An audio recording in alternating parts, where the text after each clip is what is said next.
gice cyatambutse mu nkuru igikomere twasize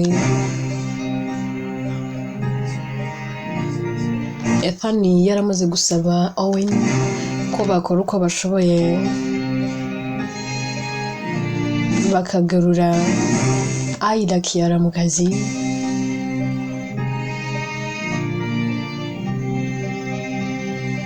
Ella we yararimo avugira mu mutima we kazakora uko ashoboye Ayla ntagaruke mu kazi. Munyemerere inkuru yacu n'ubundi tuyitangirire kuri Owen. Arimo aganira na Ethan.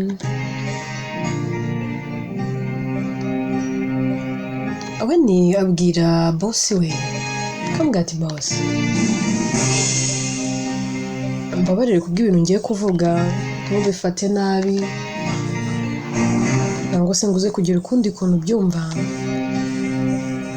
ariko honestly ntabwo ari wowe wenyine wakundaga Ayla.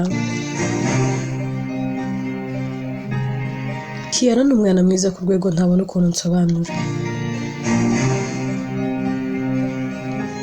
Kiara yarabyukaga buri gitondo mbere y'uko yinjira muri ofisi ye, akaza afite utuntu yazaniye abakirina hano. Kiara mbere y'uko ataha yarabanzaga akajya kureba abakirina akagira ibintu abahereza. Muri lunch yamakingaga agashoboka ko buri mukirina wese yariye.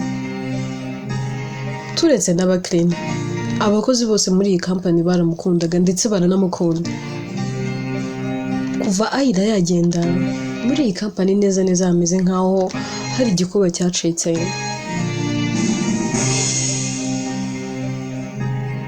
Ni imfura y'u Rwanda. Kiara agira umutima mwiza. Ntiyitaga ngo umuntu ngo ari kuri level yo hejuru nangwa se ari kuri level yo hasi. Wicyo yabaga yitayeho nuko nyine akubona wishimye unezerewe.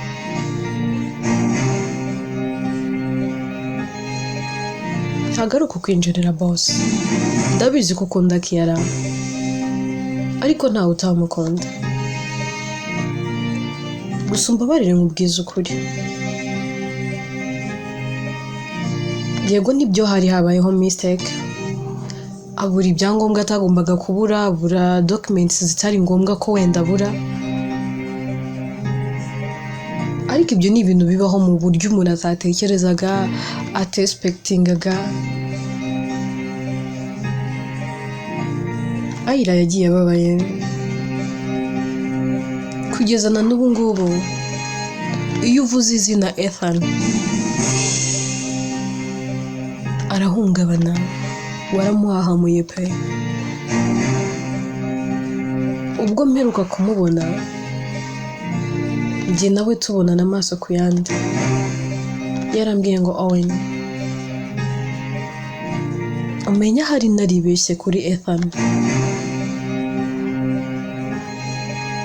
Nari nangiye kumukunda, ntangiye kumwakira, numva ari inshuti magara, numva ari umuntu wanjye, numva ari umuntu udasanzwe mu buzima bwanjye.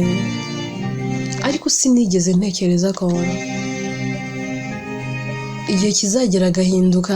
Sinigeze ntekereza ko hari igihe kizagera nyine akantreatinga the way yantreatinzemo. Nibyo koko hari nagahora gahanze. Nari nzi ko Ethan ankunda, nari nzi ko urukundo rw'iyo rwose ndufite n'umutima we wose. Ariko akantu gatoya kabaye kanyeretse ko nibeshyaga.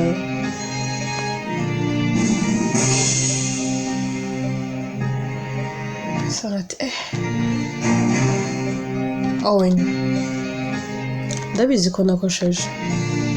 Nayobowe n'umujinya ndetse n'amarangamutima mabi. Mpemukira urukundo rw'ubuzima. Ikintu kibabaje ni kimwe.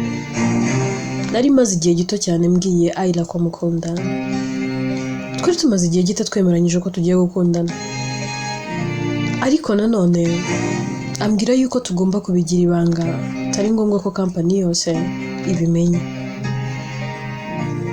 Ayla ni umuhanga.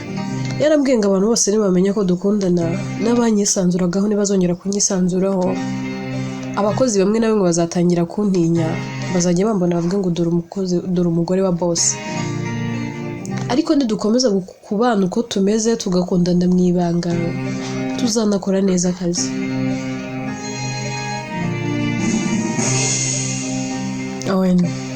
Kuva Ayla yaza mu buzima bwanjye hari byinshi cyane byahindutse,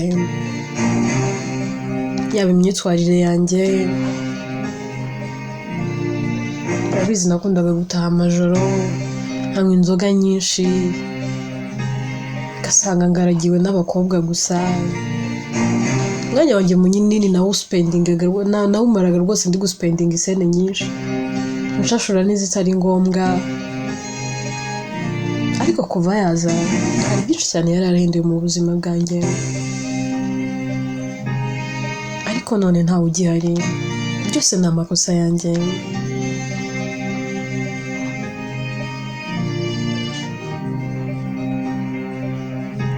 Nahera akabwira Ethan akambwira ati boss, ntabwo ndi sure ko tuzigira twongera kubona Ayla, kuko ni namba yiwe dusanzwe dufite nayo ikibaho. Niyiciye micamo rimwe ntiwongere kuyumva, sinzi impamvu.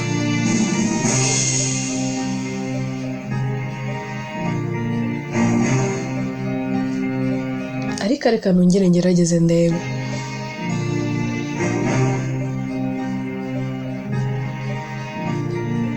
Wowe niyahera ko ahamagara agasohoka,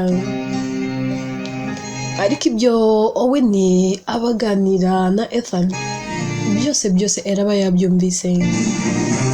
Erasa n'usohotse inyuma ya Owen yihishahisha ngo yumve ibyo agiye kuvugira kuri telefone. Kubwa chance isimu ya Ayla icamo, akitaba Owen ahera akavuga akambwa atari ko Kiala, gute watuma abantu bahangayika kuri extent?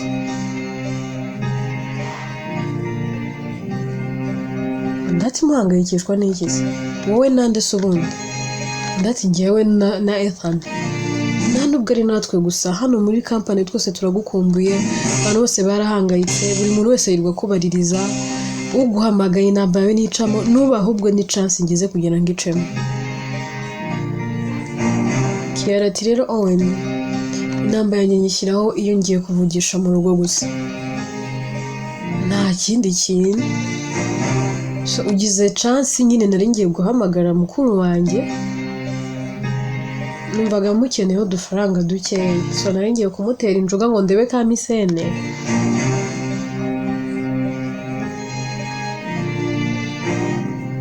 Ubu uramumagaye.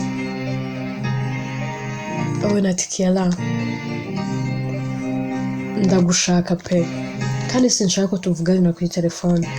Wareka nimugoroba tukaza guhura?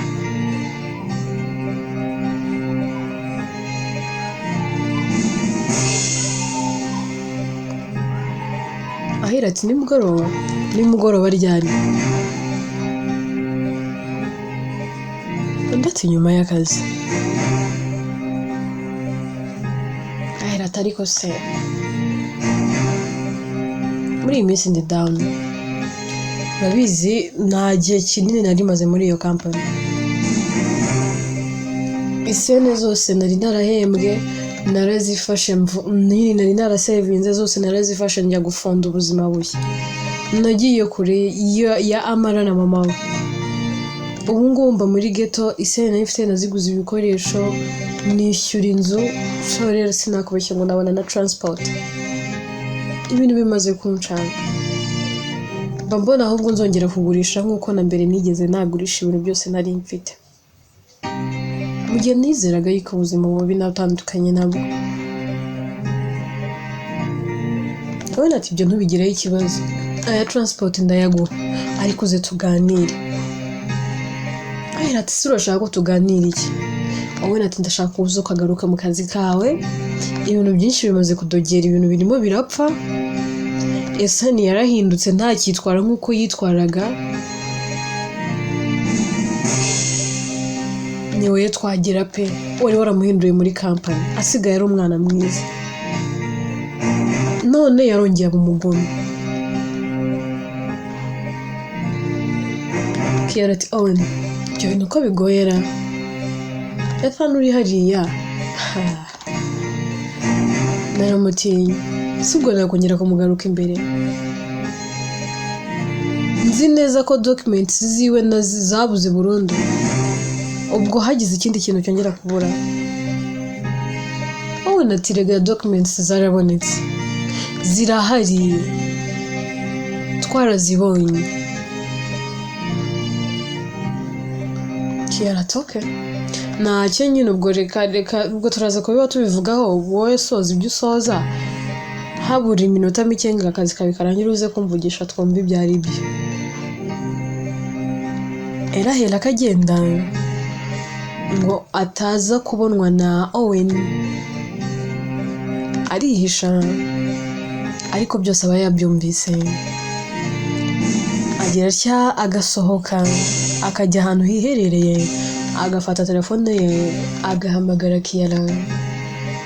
Kiara rita ngo ati wowe kandi bite kumamagaye ndabizi neza ko mu bantu bose bakoraga aho ngaho rwose nawo bakora muri iyo company bose barankundaga ariko ndabizi ko wanyangaga sinzi ikintu nagukoreye nigera mu kazi niwigeze unyishimira none uramamagaye Ella kuki wowe na Owen mumamagariye rimwe niki kiri kujya mbere nawe suje kumbwira ngo ngaruke mu kazi kandi ari we muntu wa mbere wambwiraga ngo niba umwanya ndiho na utandenze ndawurenza ati buriya rero haretse guceza mbere y'umuziki kabanza ukamenya impamvu ngo uhamagariye ibintu kandi nutabyumva it's up to you Yarati habaye iki ko numva nteye ubwoba Yarati rero reka nkubwire wa mukobwa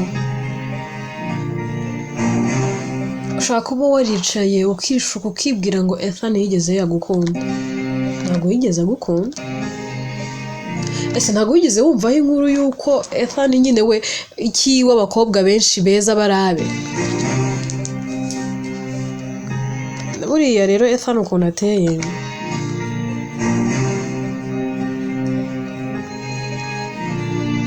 abayishakira wa mukobwa nyine bari bukundane bakaryamana life igakomeza ntekereza ko nawe rero uri muri iyo kategori niba warigeze uryamana nawe niyo mpamvu nta gaciro yigeze aguhereza wa munsi Kiara ariko njye ntabwo nigeze ndyamana nawe nari secretary wiwe agombaga kumumenyera buri kimwe hagomakana ko mukunda kuko ntabwo kano kanya urukundo mukunda rwa rugiye ikindi reka nanone umuntu nakubwiza kuri Ella ntabwo ari njye wamubwiye ko mukunda ubwo yanyibwiriye ko ankunda ahubwo niba washidikanya gareka nguhereza amakuru ya nyayo sinyiri muri iyo company ngo ndi guhangana nawe ako ubundi kubera iki mbona wajya ngo uramufuhira uramukunda ati ibyo tubyihorera ahubwo umva amakuru nkuzaniye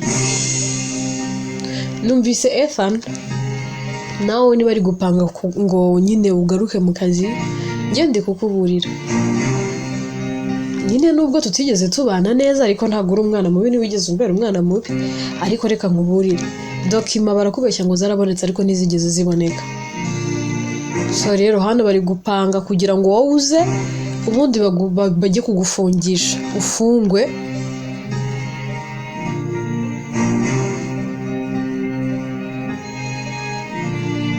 kandi ugomba gufungwa rero uraza gukora mistake yo guhura na Owen umenya kuri buhere kutabwa muri yombi ndakuburiye niba wumva nyine ushaka gukiza amagara yawe byaba byiza ahubwo noneho usohotse ukava muri iyi town ukajya kure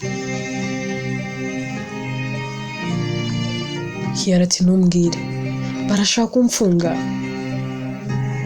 Yarati cyane rwose kubera ko zira documents wabuze zirimo amabanga menshi ya company pe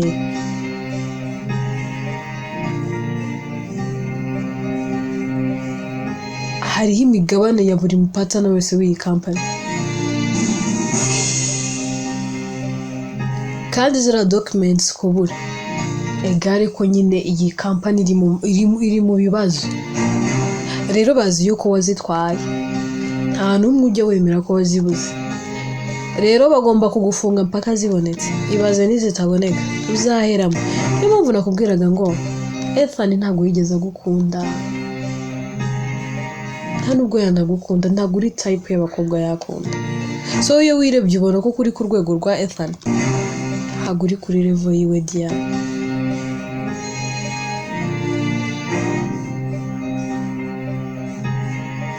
Kiara araceceka akabura icyo yongeraho, ahera akabwira Ella, akamubwira ati Ella, urakoze kubw'amakuru meza umpaye nubwo ari inkuru mbi. Bwa mbere mu buzima ni ubwa mbere nakizera umuntu akantenguha. Kiara ahera akakupa, agikupa Ella araseka cyane, agaseka agatwenge kavanze n'uburyarya, kavuga ati ndaguhamije niba ntakubitsemo ubwoba n'amazi.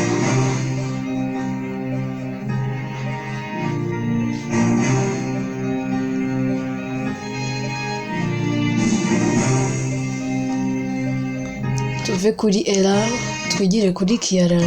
Kiara aba yicaye ari kwibaza ibibazo byinshi, kuvuga ati ariko sema mu by'ukuri nzabaho iyi life kugeza ryari? Sinigeze nkorera mu buzima bubi, sinzi kubaho nabi uko bimera. Nakuze ndicira ahantu ikubite, nakuze ndi umutesi, ndi umukobwa wa papa, ndi umukobwa wa mama, ndi umwiza wa bakuru banjye n'abasaza banjye. Ariko se ndi igiki kuri iyi si? Ubundi se ndinde kuri wowe? Kuki ikintu cyose ngerageje gukora kitampira? Sinigeze mpirwa n'umurimo wa mbere nari nje gushaka, n'udufaranga duke nari mfite twose twanshize. N'umurimo nari mbonye sinkumazeho kabiri. Nibwo nari ngitangira guhindura ubuzima, nongeye gufatisha ubuzima, maze kwibagirwa ko kuburara bibaho, maze kwibagirwa ko kwambara nabi bibaho. Nari ntangiye kongera kwiyitaho, none byose birahagaze. Inzu mbamo si iya data, mba ngomba kuyishyura, nkeneye kurya no kunywa no kwambara. Nzabaho gute nk'aho ibyo bidahagije? Hagiye no kuzaho igifungo kuko wamana we. Tazibandwa nzerekeza he koko? Bandi ibi ni iki? Ubu buzima ko buncanze, kandi ko ntagaruka mu rugo.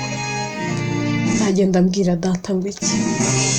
Ndamubwira ngo nabuze documents baranyirukana mu kazi, ndamubwira ngo umurimo wa mbere nari ngiye gushaka nawe waranze. Ndavuga iki? Kisiri bunyote ko ngiye guseba abantu bose ko bampanze amaso.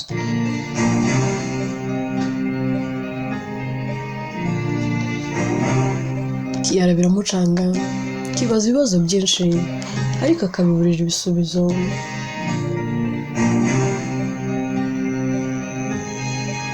Amasaha aragenda akicuma. Igihe cya Owen cyo kuva mu kazi kibura iminota mike, agira atya agahamagara Kiara, ariko agasanga isimu ye ntayiriho. Komeza kugerageza guhamagara ariko bikanga. Ikindi kintu Owen akora, aragenda akabwira Ethan akamubwira ati boss, nafeirinze pe, nari navuganye nawe ndetse yananyemereye, gusa nawe telefone ye ntayiriho. Maybe ntabwo yizeye ibyo namubwiye, sinzi impamvu yacenjinze mind ye, ariko ndakomeza ngerageze. Ethan azunguza umutwe, kabona ko afite kwicuza kwinshi. ariko ntacyo gukora mfite. Iminsi iragenda ikicuma, ubuzima kwa Kiara bukaba bubi, ibintu bikamucanga, agasigarira ku kintu kimwe cyonyine cyo guhamagara iwabo abasaba amafaranga. Ayaburiye kuri bakuru be akayasaba basaza be, ayaburiye kuri basaza be akayaka tata nangwa se mama. Akomeza kubaho mu buzima bwo gupfundikiranya, ndetse ubuzima bwo guhora asabiriza umuryango we, ubona ko byamushobeye. Agerageza gushaka akazi ahantu hose ariko bikanga.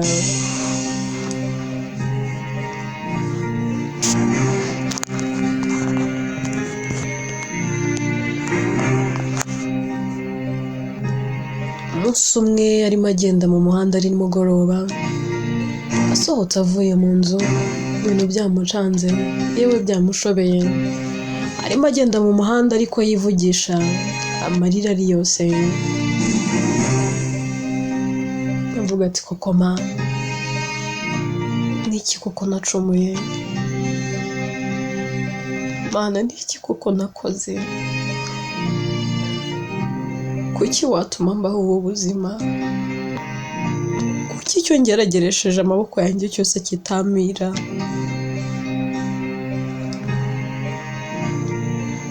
Siko nigeze kugira amahirwe agira umugira neza ari we mama Amara. Noneho nzatabarwa nande? Se basi uzongera unyoherereza umumarayika wo kundeberera no kumfasha. Sinabona uko nsubira kwa Amara, nsigaye ngira n'ipfunwe n'isoni zo kubahamagara. Umubyeyi Imana uzamumera umugisha ndetse n'umwana we, ariko Mana ukwiye kuntabara pe.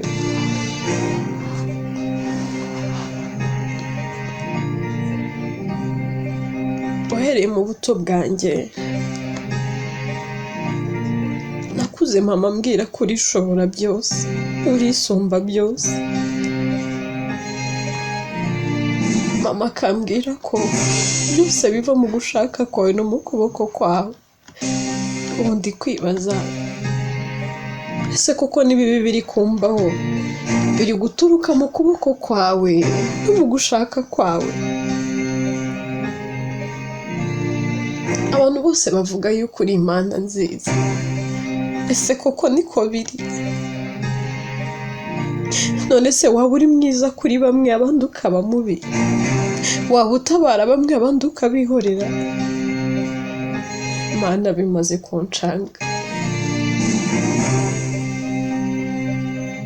Uyu munsi simfite icyerekezo, muransabiriza. Nsaba bakuru banjye, nsaba basaza banjye, nsaba mama, abantu bose, buri muntu wese ubugumana ntibazagera bakandambirwa. Buri muntu nta kindi mpamagara ngiye kuvuga uretse wampaye. Mana, kuki ari njye watoranyije mu bana tuvukana akaba ari njye ugira wampaye, wamfunguriye kuko niba ntangiye kuri iyi myaka mitoya cyane nsabiriza, nzasaza koko gute?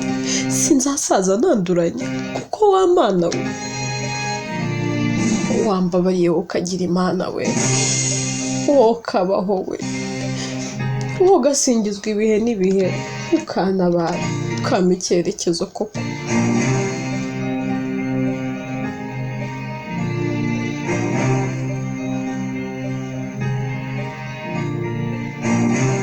Ari mu muhanda ubona byamushobeye ari kurira, yatananyura ari mu modoka, agasa n'umurabutswe, agira atya agasubira inyuma, akabwira umushoferi akamubwira ati buretse gato, umuntu tunyuzeho ntabwo yaba ari Kiara ko mbonye basa.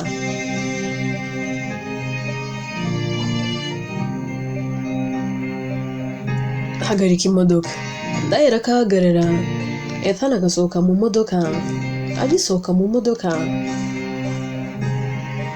mu kwitegereza koko abona ari Kiara aza amusanga akimugeraho ati we Kiara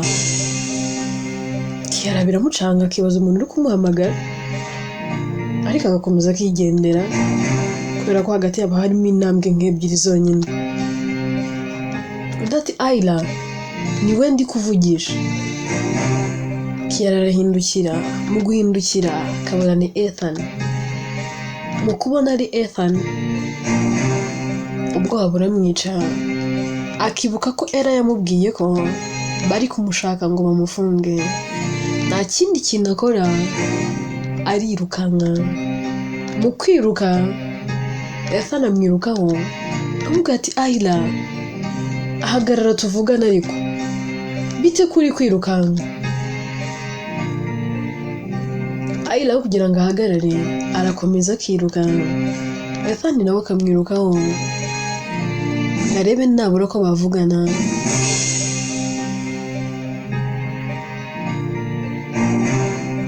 barakomeza bakiruka ariko Ethan amuhamagara amuga ati please baby please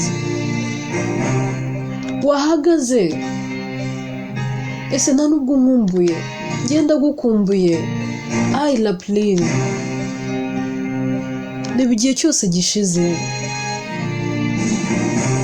Ayla we aba ari kwitekerereza avuga ati batamfunga aho guhagarara ahubwo akiruka cyane Ethan agira ngo akaruha agahagarara akavuga hahagira avuga ati Ayla ese nakubitsemo ubwoba kuri uru rwego niki nabona narakoze gituma mbona ukiruka menya narakoze mistake ikomeye agihagaze bodyguard be bose bamugezeho barimo Owen bena irakabaza Ethan kamubaza ati boss bite kusohotse mu modoka yawe wiruka twari tukuri inyuma mbona urasohoka wiruka wari ukurikiye Ethan ati nari mbonye Kiara ati Kiara saka bare wirukaho none se niba umubonye ari he Ethan atarancitse aragiye arenze hariya pe ati ntibishoboka nusubwo Kiara yaba yirukanswa n'iki ariko guhunga wowe se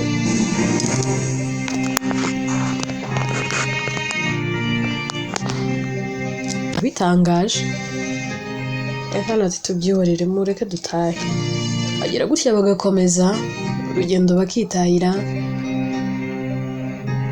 Kiara nawe agira atya akicara hafi aho akabanza akiruhutsa akavuga ati mana nari mpfuye mana Ethan yarambonye so mana bazamiga kugeza ryari koko wazambabariza izi documents zikaboneka ukureba agasanga ni mama umuhamagaye aritaba kavuga ati karame mama undi ati se bite ko mbona wamamagaye imirundi myinshi washakaga iki Ayla ati nyine mama nyine nashaka kubwira ndati yingira arasa ku ntego ashaka kumbwira iki Ayla ubwo se ugiye kunsaba amafaranga nanone ndati ngo mama nukuri rwose pe ibintu noneho byancanze umva ngiye nta sene nifitiye hamagara surebe kazifite ako se ubundi ko mperuka kuvuga ngo ufite umurimo urakora ko ufite akazi ukora ubundi sene ukorera uzishyira kuhora wakisera Ayla buri cyo asubiza mama we ahubwo agaceceka gira cyo agahamagara papa we nawe yamuhamagara kamubwira ati Ayla ari umwana wanjye nkunda ariko ntukiri mu nshingano zanjye buri gihe wowe umumagara unyaka isene nta kindi wambwira nta sene mfite abandimwe be bose arabazenguruka bose abavugisha mubwire ko nta mafaranga bafite. Ayira biramucanga, araturika akarira gusa, akavuga ati mana koko n'abanyitagaho nabo bankuyeho. N'ubwa mbere mama umbyara yambwira ko nta n'amafaranga, akambwira ko nta kintu afite, n'uburyo ndi igikomangoma akazi imbere ya data. Mana ibi ni ibiki ndi kunyuramo koko? Ubuzima bwanjye bugeze habi pe, ngeze kuri pointi yo kuvugisha umuntu uwo ari we wese mu rugo akambwira ngo nta mafaranga afite. Mana ndabahone koko. Inkuru yacu reka tuyisubikire ahangaha. Ese iherezo rya Ayla Kiala ni irihe? Ubu buzima se azabuvamo? Ubundi se bizagenda gute kugira ngo abusohokemo? Ubona se bizagenda gute kugira ngo Ethan na Kiara bongere bahuze? Byose twibaza ni mu bice bizakurikira. Inkuru yitwa Igikomere, njyewe nitwa Obvious Paulina Atete. Inkuru nijyo yandika kandi ni nanjye uyibagezaho.